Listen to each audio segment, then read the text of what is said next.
Welcome to 5 Dubs by MDDC Press. I'm your host, Rebecca Snyder, the Executive Director of the Maryland, Delaware, and DC Press Association, which represents news media in our region. 5 Dubs focuses on the who, what, when, where, and why of local news media. We'll talk with the journalists about the stories behind the news.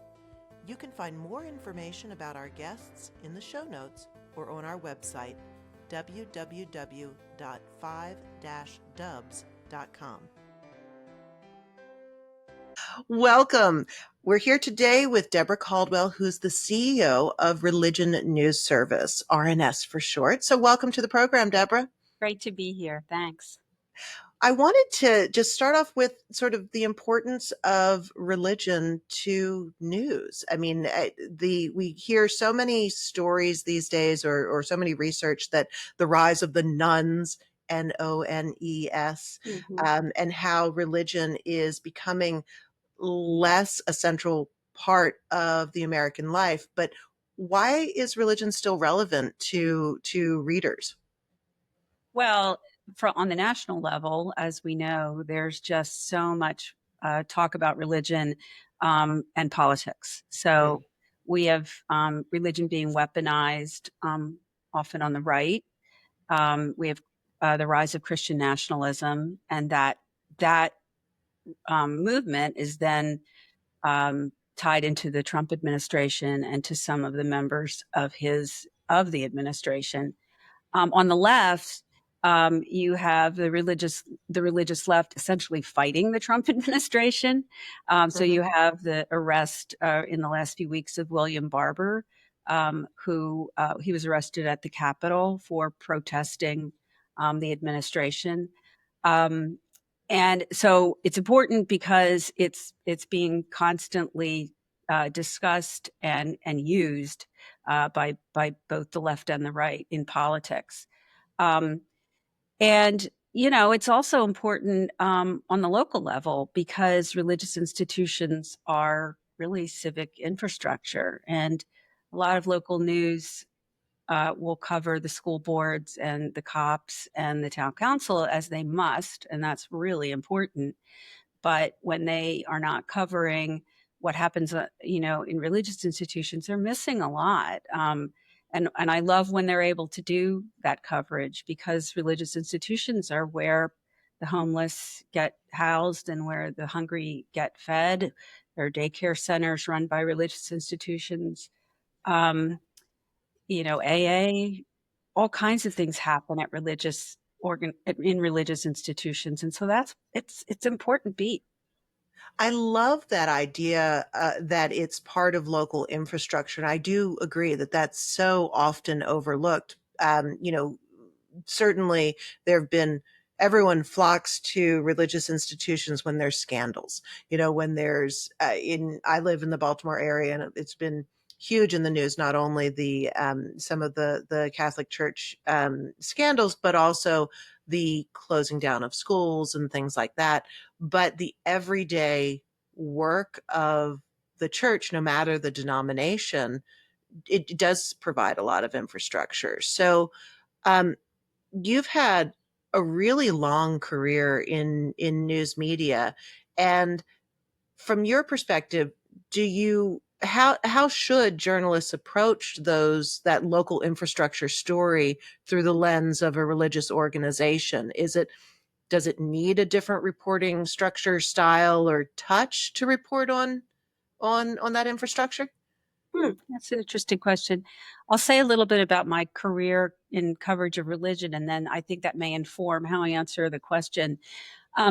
So I started, my first job was actually in high school, where I reported on the high school for the local weekly newspaper. And then once I graduated from college, I went to this is really old people talk, but a 20,000 circulation 6-day-a-week paper, which was, by the way, an afternoon paper. But I'm with you. I know exactly what you're laying down. Not even that old, but still, these things still existed back then. So, and that was in a small community in Pennsylvania. Hmm. And then from there, I went on to a regional paper in Trenton, New Jersey. I worked at the Trenton Times. From there, I went to the Dallas Morning News, so a more like a super regional paper. Um, and then from there, I went to New York and was and spent the rest of my career there, and doing national news. But the first thing I did when I moved to New York was a Web 1.0 startup called BeliefNet, which was about religion and Hmm. politics. Oh, Um, interesting. so you do cover religion in different ways in different places. I'll start with the small daily. I wasn't covering religion then; I was actually covering schools and cops. But Hmm. we're covering it, it would have been, what is a local religious institution doing? Because often there's small events that are important to a community, or maybe there's a protest being organized, for one thing or another, by a religious institution, or often in small communities, the ministers and rabbis and now imams will often get together, and if Hmm. they've got a particular civic issue that they want to raise up, maybe it's at the school board. Those are tremendous stories, and they're really important to a community. um, when I went to Trenton, that's when I actually started covering religion. After I had been covering Princeton and Princeton University, and I was asked by the editor if I would cover religion. And at first, I was a little scared. Uh, Like, what do you do? yeah, Did you always have a religious, like, did you have a I did have spiritual interest community? in it. I had been a religion minor in college, and I had a lot of interesting religion in my growing up, Hmm. that it made it really interesting and appealing to me. And it was at the time in the 90s when the culture wars were really starting. And Hmm. so, and I could already see it happening on the regional level in New Jersey. So after a little bit of, thinking, I said yes. And it really turned out to be one of the best decisions I ever made. But to get back to the sort of local thing, and then I can connect that to the national, one of the best stories I think I ever did, uh, in Trenton, from the point of view of knitting a community together, was a story about a Presbyterian church, a synagogue, and a mosque. And this was in the early 90s, that decided to do monthly dinners. Oh, So, interesting. and Hmm. they rotated the dinners between the three organizations, and they would, I think it was a potluck. And so every month they would go around, and they would on a Sunday night talk about, stuff they didn't know about each other. And again, it still shocks me that this was the 90s. And again, it's New Jersey, so there's some more diversity there. Um, Right. but it was wonderful. I mean, I loved that story. I wrote that story. People, were just thrilled that this was happening in their community. So that, and that was actually before the 1993 World Trade Center bombing. Mm. When that happened, there was already a little bit of goodwill or slight understanding among people in that region, because they knew that there were these Muslims who were not terrorists, which, it foreshadowed, of course, what came later. Um, So kind of like explainer series in some ways. Like, this is what's happening, this is what we're going on, but you're not building bridges in that kind of coverage at that point. Yeah, Am at I that getting that point, of right? course, I was like out, there were three mosques in the area. And again, by that point in 1993, but I had already made contact in that community, and I had good relationships with those people. So I was able to talk about, their stories and, Mhm. their trauma over that event. And the reason it made a difference is because that part of New Jersey, there were still plenty of people who worked in New York. And so people who, you know, were either near the World Trade Center bombing, or, they just knew people. So of course, again, it was 8 years before the actual 9/11 happened, but it was a foreshadowing. Yeah. But then also in Trenton, the other thing that, and this is just interesting for people who are, you know, excavating religious right history, is that I discovered that there was a group of people starting a Christian coalition chapter in south of Trenton in sort of South Jersey. And that was one of the early groups that was, in their words, they said, we want to take over, that we want the Republican Party to take over local, um, anything from the school board on up to the town council all over the country. And Which that is such a long game when you see what's happening with, Moms of Liberty going after school boards, and like that's a very like that's a long-term playbook for yeah, sure. that was probably early to mid. No, it might have even been early '90s. Um, so I discovered this. I was fascinated. So I went and interviewed this pastor south of Trenton, and he told me all about what they were doing. And then I wrote the story. And the next day, Ralph Reed called me. He was very upset. And I said, well, that's what he told me. There's nothing, You got to report on it. got to Yeah. report it. So anyway, that a lot of it is just being, as we all are, as journalists, curious and seeing patterns and seeing interesting people and interesting stories. Hmm. Yeah. And so then on the national level, I wanted to talk more about what RNS does, because there's a whole news service devoted to religion. And luckily, because those religion beats, I don't think Trenton has a religion beat any longer. No. And so can you talk about what RNS is and um, how that coverage can be used and maybe inspiring in Yeah. different ways? Yeah, I mean, thank you, because it's wonderful to talk about it. So RNS is a 90-year-old news organization. We are a nonprofit. RNS was founded at almost very similar time period in 1934, when there was a rise of anti-Semitism and anti-Catholicism and racism. The country was very divided. The founder of RNS, a man named Louis Minsky, went to what was then called the National Conference of Christians and Jews in New York and said, I think a way to help people get along better is if they understood each other better. Hmm. And so he proposed this news service covering religion, and they funded it. So from then on, RNS was covering, if you think about the 30s and 40s, it covered, even globally, covered the Holocaust. It covered the post World War II period, the rise of the National Council of Churches, the World Council of Churches. It covered the Cold War, the Civil Rights Movement, the anti-apartheid movement, 9/11, all the way up, rise of the religious right, all the way up till today. So today we do still have a what the old fashioned, what we would consider a news service, like we used to be called the AP of religion. Um, that does still exist, but it's much smaller. That syndication service is a smaller part of our business Hmm. now.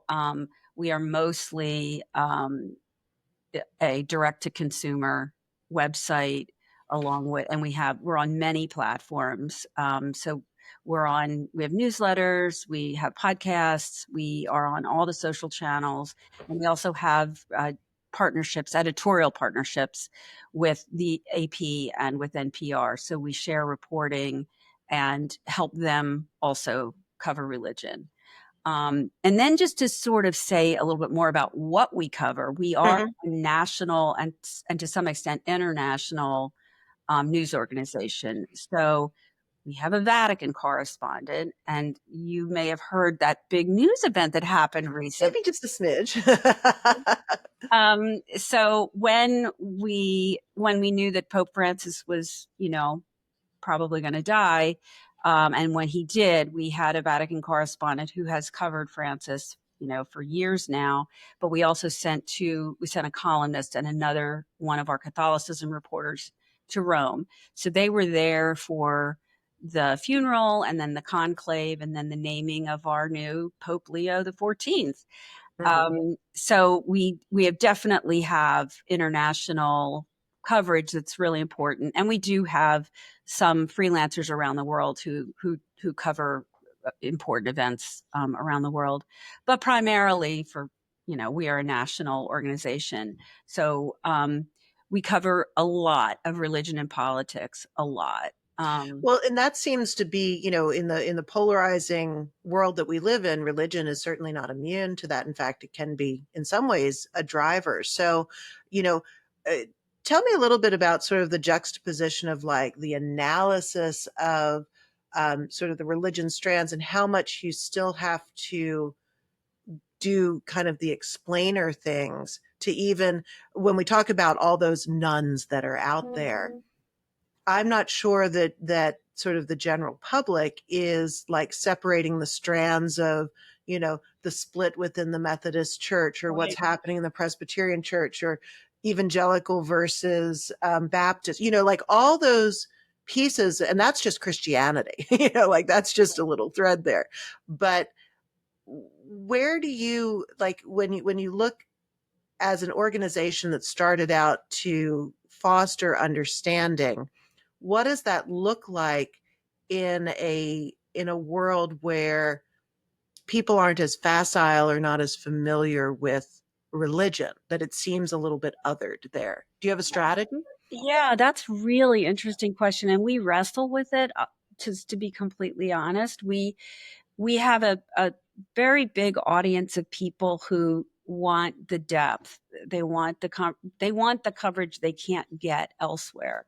They Hmm. might get some of it in, the like the New York Times or the Washington Post, and now perhaps NPR, but much of that kind of deep coverage that comes at it from a non-religious point of view, we're the only ones who can provide that. um, there isn't anybody else doing that anymore. Hmm. So we do need to serve that audience that's very literate about, in this case, religion and politics, or simply religion itself. But we also, a great example of this is also, how do we cover minority faiths? Well, what we Hmm. call quote unquote minority faiths. They are not as large numerically in this country, but they're not minority faiths in other parts of the world. So a great example is Hinduism. We're the only um, news organization covering Hinduism, like with a Hinduism beat. And so covering that in the United States means you are doing a lot of explaining, because Hmm. people have less of the knowledge of what Hinduism even is. So we're finding ways to make that more understandable to people who aren't religious at all, or just don't even know anything about Hinduism culturally, except maybe yoga. So like last fall, we and let me just say, we do cover a lot of Hinduism in depth, but one example of a way that we try to make religion accessible is last fall we did a piece on what's called Diwali Ween. Hmm. And it's happened to take place in New Jersey, but it I think it happens in other places where there are large Hinduism communities. So they combine Diwali and Halloween, and it's a great moment of community. And it's the two holidays happen around the same time, and Oh, that's so so fun. yeah, it's just a lovely, lovely little thing. But yeah, strategically, I'm not going to lie to you, it's not easy, and I agree with you. There is a rise of it's already here. More than, I think it's 28% of all Americans consider themselves either secular or nuns. Now the thing is, a lot of the people who call themselves that aren't necessarily completely they know, it's not like they know nothing about religion, or and probably what we're really talking about here is Christianity because of the history of the country. But what they tend to be is people who just don't know that much, or weren't Right. really raised in any kind of religious faith, or were, or just, they're sort of broadly spiritual. And what we do try to do is cover things in ways that would be interesting for someone who, and you have to be careful when you're covering uh, broadly spiritual stories, because then you have to be careful you're not straying into wellness culture, which is quite Okay. different. Oh, that's an interesting line. Yeah. So I'm going to get this wrong, but a couple years ago, one of our reporters did a story on and I hope I may get this wrong actually, but I believe it was sort of a spiritual, um, and a place in New York that combined spirituality plus yoga and gave people a way into Hinduism, spirituality through yoga, and Interesting. help them connect those dots. And we also, another of our reporters in the last, say, year did did a piece on a, a rise primarily in the Midwest and the South, where uh, Christianity is just, there's just a lot more Christians, but also a lot of people who are not so thrilled with Christianity. So Hmm. there's now church-like organizations meeting on Sundays with, but just with talking about broad spiritual things. So it's church-like. Hmm. It's not, but it doesn't contain any religion. And So, there's one in Atlanta, there's one in Pittsburgh. They're sort of all over the place. well, it makes sense that it's cropping up because I think if you take out a lot of the God stuff and leave the social justice issues, so many people can get behind that. It's the organized religion piece that people have a problem with. And many people do consider themselves very spiritual, if not quote unquote religious. And so, what an interesting way that you have to kind of thread that needle of like cover religion, but there's this whole world of spirituality out there. And how do you make sure that your beat doesn't just suddenly become everything under the sun? Right. And Um, I want to stop for a second. When you mentioned social justice, you sometimes hear, and maybe you've even heard this, social justice is really a a buzzword for younger people. They mhm. really care about social justice, whatever that might mean to them. So I agree with you. In some way, that is their quote unquote religion. Not all of them, but we have noticed that's a real youth movement, and there is a crossover with religion.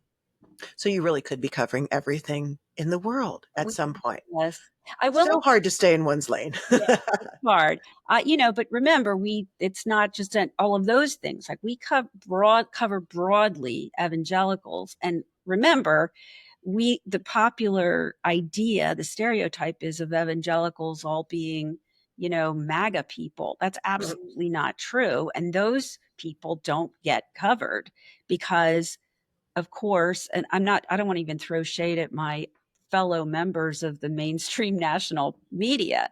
It's not their fault. It's just they don't have time. They don't have the Right. bandwidth or the resources to cover everything else. So that's where they're going to go because it's important. But Hmm. we do cover broadly evangelicalism. We cover broadly mainline Protestantism. We cover broadly Judaism. Obviously, I just mentioned Catholicism, and then, plenty of other things too. And so I wanted to go back to earlier, I think maybe even before we were recording, or you had mentioned that you have partnerships with NPR and with some other, and with the AP.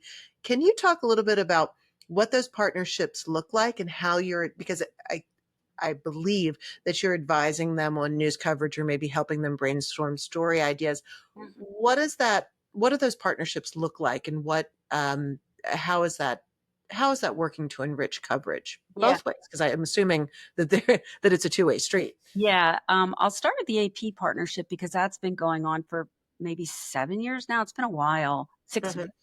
Hmm. Um, so at the time, AP only had one religion reporter for the whole global operation. Oh my gosh. Yeah. And they knew they needed help. And through a circuitous sequence of events. And I need to stop here and say I was not part of RNS then. I've been here for 5 years, so this predates me. Hmm. But my understanding is that um, they AP went to Lilly Endowment, which is the funder of that partnership, and said, "We really would love your help figuring out how to cover religion." And so they said, "Well, funny you should ask, because we fund something called Religion News Service." And so that's actually the wonderful way that that got started. But what that means in practice is that we partnered for a while, just helping them figure out what is religion coverage, what kinds of Hmm. people do you need to hire, what are the stories, um, and and so for a while it was a lot of talking, a lot of thinking about coverage together. How are we going to, what could we bring, as because we have the depth and the subject matter expertise, and they have this incredible distribution network and the ability to write stories and do video and other things, with a maybe the broader audience in mind. So that's how that's worked. Now at this point, where they have a full team, they've managed to hire over time, and so now what we do are sort of quarterly projects together. Like a couple years ago we did one on women and religion, and Hmm. and looked at that broadly across the world and across all faiths, and we did those with co-bylined. Um, but a lot of it now is they still meet together and discuss what they're doing, and then our stories, not all of them, but we will have our stories go on their main national wire. So it's a little bit more of a, they're distributing us and we're providing conversation and thought partnership. Hmm. Other one we have a relationship with is NPR, and that one's new. That it began to be operational in the fall, late summer, early fall, and that one is still uh, working itself out. It's Hmm. been really exciting for both of us. NPR for years has wanted coverage of religion and has never. They had one really spectacular religion producer, and that was it. A little bit like AP, and they Yeah. didn't have the bandwidth. And remember, they're also trying to not just cover the world, cover nationally in the world, but they also are trying to help their member stations on the local level cover religion. Right. And they didn't have an ability to do that. So our partnership now is they were able to hire two people. On their side, we hired one to be the liaison. And so our reporters are now going on what they call two ways. When we do a story that they want to have on their air, our reporter will go on and essentially report with, like, tell them what we did and be interviewed. And we've also done some in-depth um, audio journalism with them. Gone and done like a 7-minute feature for All Things Considered. So That's exciting. it's been really invigorating for us, because we have discovered how wonderful it is to do audio journalism, how different it is from text journalism. And everything I hear from NPR is that they really love it too, because they're giving their audience something that the audience has been wanting. Hmm.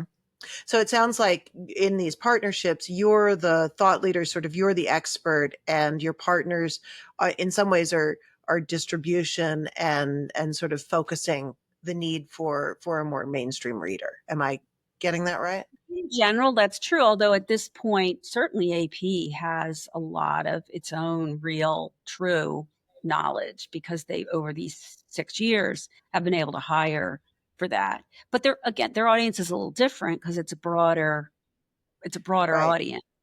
Well, in And some then, ways, it feels like capacity building too. I mean, like you, through that partnership, you've really helped them grow their own coverage. yes, absolutely. Yeah, we have. And with NPR, it's a little too early to say how it will fully net out. But because we're on natively two different platforms, even though we both do have websites and text, our expertise historically has been text and theirs is audio. So there's a way that just is wonderful because we really complement each other. Well, and I wanted to get into all the channels. You had said earlier that you have podcasts, you online, you have your wire service, you have some audio channels. How do they all kind of mix together just on a logistical standpoint? It is so hard to feed all the beasts Yeah. in the menagerie of the channels for news media. So, what's your strategy, and sort of how does it relate into your overall mission of getting Yeah. that content out? I mean, to be honest, it's evolving. I think it is for meaning the strategy of that. It's evolving Mhm, for all news media right now. Um, I think, and I'm going to say something that is for any younger journalist is going to sound really old fashioned, and I'm owning that. The center right now remains the website, mhm. um, because that's we're still a text based news organization. So the way we think about it, and again, completely recognize that this is old fashioned, is that what we produce on a daily basis it is, there it goes onto the website. And from there, it becomes newsletter material. And then from there, all of that is then um, it goes on every social platform you know of, and that does include TikTok. We also have a TikTok channel that's really gaining a lot of traction, and Instagram Reels. So we have video that's beginning to really become more and more popular. And then really the podcast platform it's a slightly different animal. Mhm. It is more intimate. It's less journalistic. It's more, it's just sort of like this. It's a conversation. We have 5 podcasts, and they all serve different niches, but they're not really specifically the journalism that RNS produces. Meaning produces for the website. That's its own platform. And so I think, as the publisher and the CEO, at this point, I think we need to figure out how to serve all the audiences that we have. That Mhm. includes the endemic, text based, deeply interested religion. We call them the religion nerds. um, but we have loads of interest, politics junkies, news junkies, younger people especially younger women, come to some of Mhm. our podcasts. And I think at this point, it's really a matter of getting the journalism and that conversation out there as many places as we can. And so then it seems like at this point you're kind of going to be, it's not as simple as like, here is story A and we're packaging it for different formats. You're doing that with the newsletters and the socials with source items from the website. But then when you get into podcasts and partnerships, that feels like a really dynamic sort of conversational based, that you're reacting almost in real time to what you're hearing and like the inputs that are coming in. Yeah, Is and my that God, you've said it better than I could. well, that's 'cause I was listening to you. The other thing I will mention is that we've also, in the last year, started events. So that's Oh, another okay. form of journalism that's Oh, not. that's interesting on a national, so how does that work, when you Yeah. do things nationally? And are they in person or? So we had one event in person last September, and it was primarily to celebrate our 90th anniversary. Hmm. And so it was a full day symposium and then a gala dinner, and a lot of celebrating. But what happened was, oh man, did people love that. And we had so much demand to do it again that it was just, it was like overwhelming. And uh, I mean, people were so grateful to be together and to talk about these important issues. And we it wasn't like we were sitting around being like nerdy religion people or talking theology. It was talking like real time. We talked about AI, and we talked about lots of politics because you can't help it. Right. And we talked about volunteering, and we talked about interfaith relations after Israel Hamas. It's a lot of heavy stuff, and still people are like, we need more. So we're now planning another event for this year in person, and we will this time live stream it.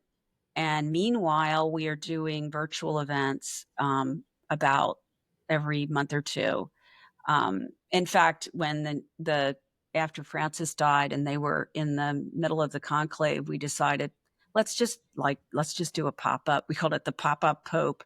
So we did the pop up Pope event with our three reporters who were over at the Vatican. And we had like 3 days to pull it together, and we had over 200 people sign up for it with almost no marketing. That's amazing. Yeah, Well, and so was it reporters just sort of talking or answering questions or both. We had a moderator, you know, asking the questions and them answering. And then, as many virtual events are, we had folks who were there, you know, putting their questions in the chat. And it was just a lot about, okay, who could be the next Pope be, answering questions about how does this right? all work? And, because they have so much depth and knowledge of how a conclave works and how the papacy works, they were able to give a lot of background to people who may not have known it. So it sounds like it really just anyone it was directed just towards the general public. It wasn't sort of like the insider journalist to journalist piece. Oh It no, no, this was definitely the general public. And it feels like there's a real desire on behalf of the public to come out for things like this, That's to what we're have seeing. these substantive conversations in kind of a neutral space because you're religion news service, you're not coming at it, and because you apply journalistic principles to this work because you're journalists, you're coming from an objective neutral space. Yeah. So like you can talk about the issues and talk about the strands. Yeah, I think that credibility is our secret sauce. And the thing is, you can know that and you can intuit it, but when we saw it, especially at our event last year, the suddenly we realized, oh, um, because we're journalists, because that's where we come from, people believe us. Like they really think they can have an honest conversation with us.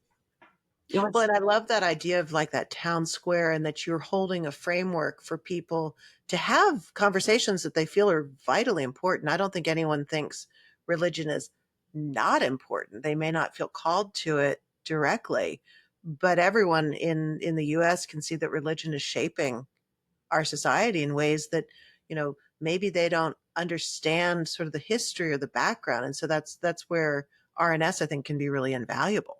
Yeah, and I think one thing we don't do that I think people would not find interesting is, unless necessary, it's not like we're talking theology. Because that's what I think people think of. They're like, "Oh God, I don't want to like think about like confession or communion or whatever." Right. That's not what we're talking about. How religion intersects with um, society and also personally. We do plenty of stories, about people's individual faith or people's, how they're living as religious or faithful people. But we're just not talking about, boring theology. Right. Well, and yes, that's a confusing turnoff for a lot of people. And I think it goes back to what you started with, which is thinking about religion as a local institution and covering it like a local institution. And you're doing that, on a national level, but still covering it like a beat and having a team of reporters do that. Yeah. Um, I wanted, as we wrap up, I wanted to understand what you wish secular journalists would do maybe differently or think about when they're covering religion. Yeah. Um, it's not as polarized as you think. Not everything is political. A lot of things are. I mean, we can't help it. We cover it. But what what people consider to be the evangelicals, for example, are not all the same. Hmm. Um, and neither are mainline Protestants, neither are Jews, neither are Muslims. And so putting people um, into categories is really dumb and dangerous sometimes. Um, and I think that without that nuance that we're able to provide, um, I think a lot of journalists are they're doing their audiences a disservice. And again, I'm not really throwing shade at them because they're doing the best they can. And, there's just so much to do and not enough time. And there just aren't that many experts anymore. But I think, we are here to help. We do try to help when we can. But I think to try to remember that it's not everything is you can't look at everything through a political lens, even today. Hmm. No, I think that makes sense. And then, if people are interested in reading more of your coverage or maybe accessing some of your podcasts, how do people find you on that big World Wide Web and in that huge Apple podcast list? What are some of your standouts that people Yeah, should definitely check out? yeah. So the website is you can either go to rns.org or religionnews.com. And then our podcasts are all on everything. They're on Apple, on Spotify, etc. But you can also find them on the website. And we have newsletters and anything that we produce, you can find and you can find it at the website. And we are also on every social channel, as I said, even including TikTok and Flipboard and Apple News and Smart News. So we're You're everywhere now. everywhere. You're everywhere. And so how can sort of mainstream local journalists, are they able to access your content, or are you able to provide, I know resources are limited everywhere, but the news service, the wire service aspect of that, is that something that anyone can access, or how does that work? Well, right now it is a small business for us still, but we don't do a lot um, to promote it. But if you Mhm. do go to the website and look at the bottom of the website, there's on the footer I think you can click on it, and I think it says syndication, but I could be wrong. And Mhm. from there, you can subscribe, and we do have a sliding scale. So large, large media pay a higher price, and smaller media organizations pay a pretty nominal price. And then Mhm. if you do subscribe, then you as a news organization get our daily feed of articles and, That's and terrific. photos. Yeah. Well, I feel like there's so much more out there. I feel like now I know who to call the next time there's a papal conclave. Uh, Or right here, this you'll be gem. by that point in the ether somehow. Not websites anymore. And I so appreciate you coming to talk with us. It's been really interesting to hear about the role of religion in news media and what you all are doing. So thank you so Thanks. much for coming out. Thanks. It's been great. Thanks for listening to 5 Dubs with Rebecca Snyder. Please subscribe and leave us a 5-star review wherever you download your podcasts so that others can find us. What do you want to know about local journalism? Email me at rsnyder, SNYDER, at mddcpress.com. Interested in supporting our podcast and journalism? Please donate to our 501c3 Press Foundation. Find out more and see the full episode list and show notes at www.5-dubs.com.